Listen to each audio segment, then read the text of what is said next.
আসসালামু আলাইকুম এভরিওয়ান, কেমন আছেন সবাই? আমি তো আলহামদুলিল্লাহ অনেক ভালো আছি। আশা করছি আপনারাও অনেক বেশি ভালো আছেন। আমার সুযোগ হয়েছিল এই প্ল্যাটারটির স্বাদ নেওয়ার। এখানে পেঁয়াজ কলি আর ছিল গাজর আলু মিক্সড একটি ভাজি অ্যান্ড টাকি মাছের ঝুরা ভাজি, বেগুন ভাজি আর করলা আলু দিয়ে ভাজি। আমি প্রথমেই এই যে ইয়েগুলো কেটে নিচ্ছিলাম, পেঁয়াজ কলি বা পেঁয়াজ পাতা যে নামে ডাকেন। এগুলো প্রায় ১ কোর পরিমাণে একটু বড় বড় করে সবগুলো আমি লম্বাটে করে কেটেছি।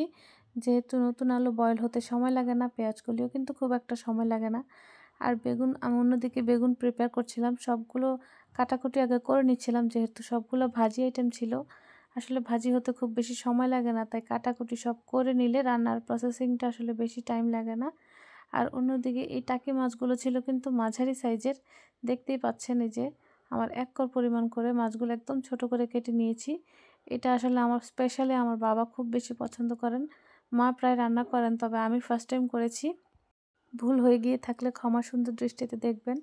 আর বেগুনগুলো ছিল তাল বেগুন, মানে গোল বেগুন, যেগুলো একদম বড়, একটু মোটা করে কেটে নিয়েছি এটা ভাজির জন্য। আর অন্যদিকে পেঁয়াজ, কাঁচামরিচ, টমেটো, ধনিয়া পাতা যা লাগে সেগুলো প্রিপেয়ার করে নিচ্ছিলাম।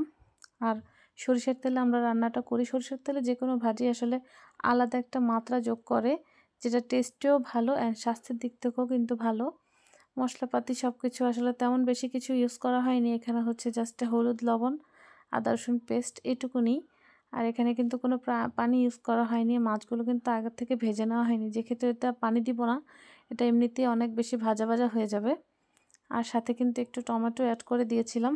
আর আপনারা যারা একটু মাখা মাখা ঝোল রাখতে চান তারা কিন্তু চাইলে পানি দিতে পারেন, সেটা অন্যরকম স্বাদ হবে, তবে সেভাবেও ভালো লাগবে খেতে। আমি কিন্তু একদম কালারফুল করে ভেজে নিয়েছিলাম আর খেতে কিন্তু অনেক ভালো লেগেছিল। এটাকে আপনারা চাইলে কাটা বেছেও এভাবে করে দিতে পারেন বা মাথাটা বাদ দিতে পারেন যাদের পছন্দ না। আমি কিন্তু যেহেতু মাটির চুলা, আসলে মাটির চুলা রান্না মানে অন্যরকম একটা আবেগ কাজ করে, না অন্যরকম একটা টেস্ট হয়। তো এই যে অন্যদিকে আমি একই কড়াইতে কিন্তু বারবার আমি ভাজিটা করে ঢেলে নিচ্ছিলাম। এটা হচ্ছে করলা দিয়ে আলুর একটা ভাজি, যেখানে অনেকে আসলে হলুদ ইউজ করে, আবার অনেকে করে না। আমরা আসলে হলুদটা দিয়ে থাকি। আমার শ্বশুরবাড়িতে আবার হলুদটা ওনারা ইউজ করেন না। আর শুধু জাস্ট আদা রসুন পেস্ট, কাঁচামরিচ, পেঁয়াজ আর একটু ধনিয়া পাতা দিয়েছি, স্বাদ মতো লবণ। এটুকুতেই মানে অসাধারণ হয়েছে। আসলে আপনি যত বেশি সিম্পল থাকবেন, যত বেশি মনোযোগ দিয়ে করবেন, যত বেশি পারফেক্ট কুক করবেন, ততই কিন্তু আসলে টেস্ট ভালো আসে। আর অন্যদিকে এই যে পেঁয়াজকলি তো আসলে এমনি কম হয়ে যায়। প্রথমে দেখতে বেশি মনে হলেও পরে কিন্তু কম হয়ে যায়। তারপরে পেঁয়াজকলি, আলু, গাজরের একটা মিক্সড ভাজি। সবগুলো ভাজি প্রায় একই প্রসেসে করা হয়েছে। এখানে কিন্তু কোথাও কোনো পানি অ্যাড করা হয়নি। পেঁয়াজ, কাঁচামরিচ, একটু আদা রসুন পেস্ট এটুকুই। ঢেকে দেওয়ার পর এটা এমন হয়েছে দেখতে। আলহামদুলিল্লাহ খেতে অনেক বেশি ভালো হয়েছিল। তবে আপনারা যারা অনেক বেশি ঝাল খান তাদের কিন্তু এটুকু মরিচে ভালো লাগবে না, তারা একটু কাঁচামরিচ বাড়িয়ে দিতে পারেন। যেহেতু পেঁয়াজ কলিটা এমনিতেই একটু মিষ্টি মিষ্টি লাগে, অ্যান্ড পেঁয়াজ চাইলে কম দিতে পারেন, যেহেতু পেঁয়াজের অনেক ভালো এসেন্স আসে এখান থেকে।